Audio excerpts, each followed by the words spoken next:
Hello and welcome to the Street Crime UK YouTube channel. Please don't forget to like, share and subscribe. Today we look at how a UK based hauler shipped drugs for gangs across Europe from his Warrington living room in lockdown.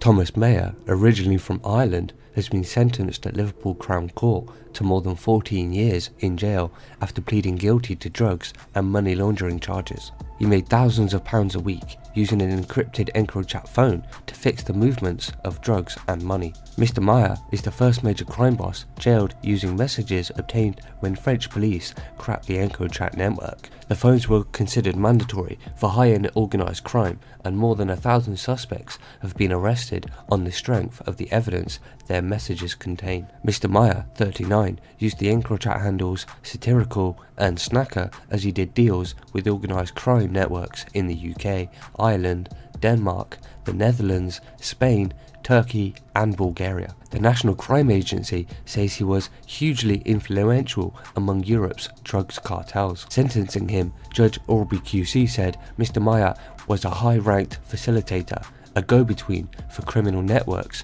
needing to transport their drugs between Holland and Ireland.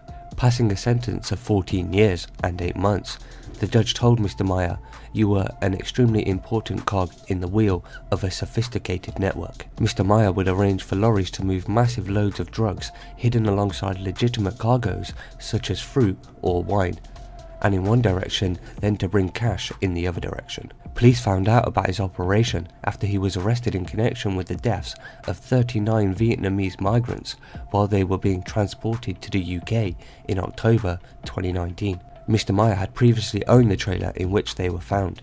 The NCA put him under surveillance in an attempt to identify the scale of his criminal activities. However, the cracking of the EncroChat network by French intelligence provided the National Crime Agency with thousands of encrypted messages. They were able to watch, almost in real time, as he did deals with crime bosses across Europe. Martin Clark from the NCA said he posed as an honest hauler, but was in fact very much a professional facilitator, and he's done it all remotely, sitting in his living room. He's never personally been anywhere near any of it. In fact, the NCA said he had been scrupulous about social distancing during the pandemic while communicating via EncroChat with dozens of criminals. The evidence the agency has uncovered shines a new light on the way in which a smuggling network operates. Mr. Maher would be contacted by clients wanting to move hundreds of kilos of drugs. The messages were written in criminal slang.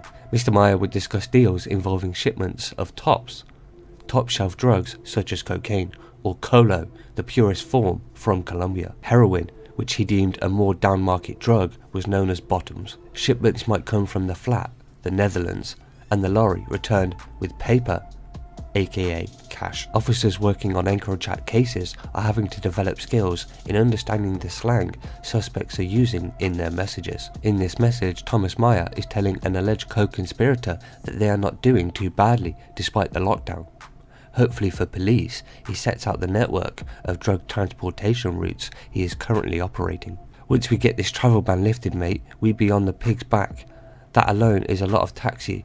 Plus we have the receiver here from Asia, so mate, we have a lot more than others. That's why I'm not stressing yet." The police translation reads, "Our HGV drug courier business is working out okay at the moment. Someone is bringing shipments from Holland and Belgium to the UK." However, like many users of the EncroChat network, Mr. Maher believed his messages could not be read, so he didn't bother trying to communicate in code. Crucial evidence was obtained from pictures on his phone.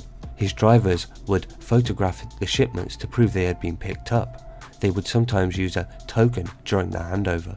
This involved showing a particular Eurobank note with digits previously agreed as evidence of identity. When Mr. Maher was moving drugs, he would earn around £3,500 each time. For money transported for laundering in consignments of €300,000 at a time, he would skim 1% of the total as his payment. Mr. Maher lived in a fairly modest Cheshire home, but police surveillance spotted luxury cars including a Range Rover, Porsche Cayenne, Mercedes GLS and Corvette parked on the drive. When they raided his house, they found evidence he had spent hundreds of thousands of pounds on Rolex and Hublot watches. Mr. Maher had taken holidays in Dubai, Mexico and New York, where he liked to buy pricey modern art, including a map of the world created from bullets. Mr. Maher then discusses how to set up a front company in Spain, which they can use to move drugs. The messages reveal the men plan to set up a legitimate haulage firm to import legal items into the UK and to Ireland.